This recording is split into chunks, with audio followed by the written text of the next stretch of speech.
Hello and welcome to the Midweek Daily Rundown with me, Dan Morfitt. This is the show where we look at some of the day's big talking points and some of the little bits that you might have missed too. Things up for debate on this Daily Rundown include the list of new bills announced by Her Majesty the Queen, cheating athletes and bad news for Europe. Plus we'll have some fitness chat as well with Kirk Miller. But first it's time to introduce the guests helping me wade through it all. She's a presenter, a cynic and an axe grinder. Well, bass guitar anyway. She comments on things even when she's not on the telly because she is a comments machine. It's Ashleigh Talbot. Yo. Resplendent in purple tonight. Yeah, I'm blending in with the scenery again. Yeah, it's like camouflage. And he loves wrestling and hates overcooked seafood. Don't we all? It's stand-up comic Stephen Armstrong. Hello, Dan. Hello, sir. I can't tell you how glad I am to be here this evening.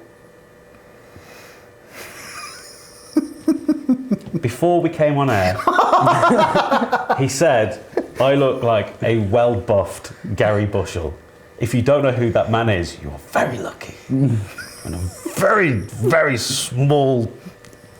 You're on thin ice, Armstrong. But that's, yes, for a man of my size, that's not a very wide place to be. This could be one of those shows tonight. Now, if you want to get involved with the show and have your say on anything we chat about, please get involved. Just tweet us at The Daily Rundown. Go on. We dare you. You can follow us as well while you're at it. Otherwise, it would be a wasted journey to our little bit of Twitter. Time now to dissect what Her Most Excellent Maj Highness said today in the Queen's Speech. Before we delve into it, did you watch any of it? Because it's really up there with Captain America Civil War for me. I had my popcorn out.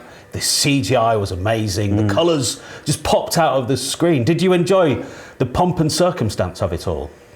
I've not watched the thing. I was at work, man. So no, but you know, I'm given to understand there was pomp and circumstance and lots of robes and jewels and glittery things. So it was ridiculous. Stephen, did you catch a glimpse of it? No, I saw a man with a stick bang on a door, and then a 90-year-old millionaire tell us to all, tighten our belts. I didn't. She was watch wearing it. a lovely hat. I relied on the fact that I thought the news might pick it up and tell us what happened in it, so I waited, and they did. So yeah, I got my information off the news. Well, if people haven't got information, we can give it to them now here on the Daily Rundown.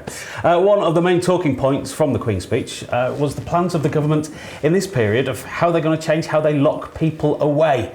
New reform prisons will be opened with emphasis on training, rehabilitation and education. Also, governors of new prisons will have the freedom to agree service contracts and establish their own boards. More statistics on post-release offending and employment rates to be published for the press and public to see as well from these prisoners.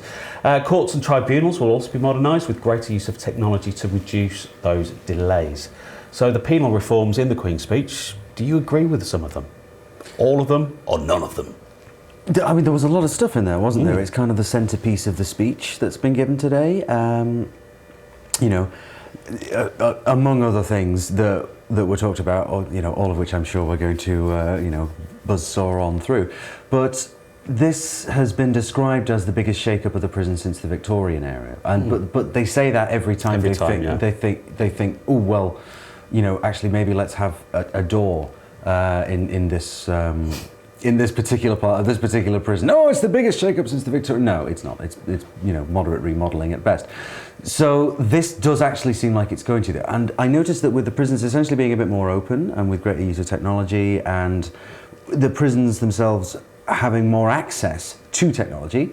For example, the prisoners within their cells will have access to the internet and iPads and things, potentially, to enable them to learn while they're in prison, or rather than just sort of get locked away and wait around until they can't wait. It seems very progressive, doesn't it? It does, and it's a model that's kind of, I mean, if you look at what they do in various Scandinavian countries, like in Norway and so on, the penal system is focused on rehabilitation rather than just incarceration. So, I mean, I haven't gone into the full gamut of depth that you could with the speech that's been given, but from the reforms that have been suggested, I'd say it's a step in the right direction, personally. There's still punishment for the crimes, obviously, but a lot of this is looking on reducing reoffending rates and hopefully getting former prisoners back into employment. Before I came out, I happened to see a piece where a crew had been allowed access to Wandsworth Prison, which is one of the prisons that is going to be able to the governor is going to be able to set their own agenda. And it seemed to be that the biggest problem that they seemed to report was just the open access to substances in prisons. I tend to be of the cynical nature, and I'm of the MTV generation. So when they mentioned, governors being able to be in control of their own prisons, two films that sprung to mind are the Christopher Lambert film Fortress and the Jason Statham film Death Race.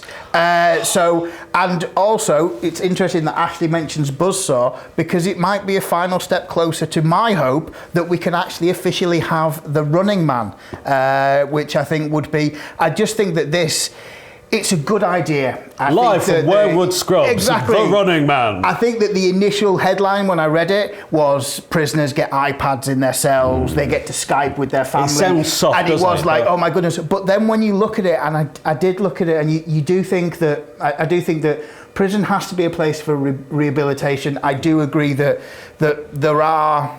I still believe there are crimes that, the Victorian punishment of lock them away and all this kind of thing. You're never going to solve the society. I think that a forward-thinking society is judged by not the easy decisions it makes, but by the difficult decisions it makes, by looking at these people who have broken the law. Some of the suggestions is that we could tag them, or in some way that the prisoners will be able to be let out of prison, to reduce the amount of people in prison, to let them get back into society. And I think that... step into society easier. I think if we have a grown-up approach to it, we can approach this. If we pander to the possible, well, there will be a fear element in this. You are going to... You see the headlines, prisoners get to Skype their friends and family, they get iPads in their cells, but it's about, as you say, it's about educating. And I think there has to be a balance with this. Yeah, if you lock somebody away without the possibility of crime, I'm a comic book nerd, you get Arkham Asylum. That's all you get. If you don't give people the possibility of something better. Exactly, basically. What they're obviously going to reoffend. In this piece, there was a gentleman on there who said he'd been trapped in a cycle of violence because he was surrounded by violence, and violence was put upon him, so he reacted with violence. If you educate people, they may not do that. Looking at these proposals, I think it's the first time any government's really looked at prison is not there just to punish, but almost give a second chance to some members of society that might have not been brought along with sweeping changes. To bring the internet into prison, I think, is a great leap forward. Yeah, definitely. Like Jeffrey Archer and that was a very open prison. Yes, he was. Yeah, he was free to see other prisons. Yeah. Let's look at some more of the Queen's Speech proposals today, because nothing's written in stone as yet. Another line on the government's to-do list is the Children and Social Services Bill that should speed up adoption procedures. This means that more children will be placed with families earlier, and for children in care, councils will be required to give more information about what services care leavers have, and they'll also get a personal advisor until they're 25. What do you think of these? I think this is, again, we do down the government at times, but again, this seems very progressive. It does, and you can't look at the care system and say, oh yeah, no, this is working out absolutely fine, because a couple of members of my family are themselves foster carers, and one of the things that they sort of talk about and that they're kind of worried about, in a sense, is care leavers, and someone who's perhaps been in care up until they're 18. So they have had a difficult upbringing, have been taken into care, and have then just sort of, got through the rest of their teenage years.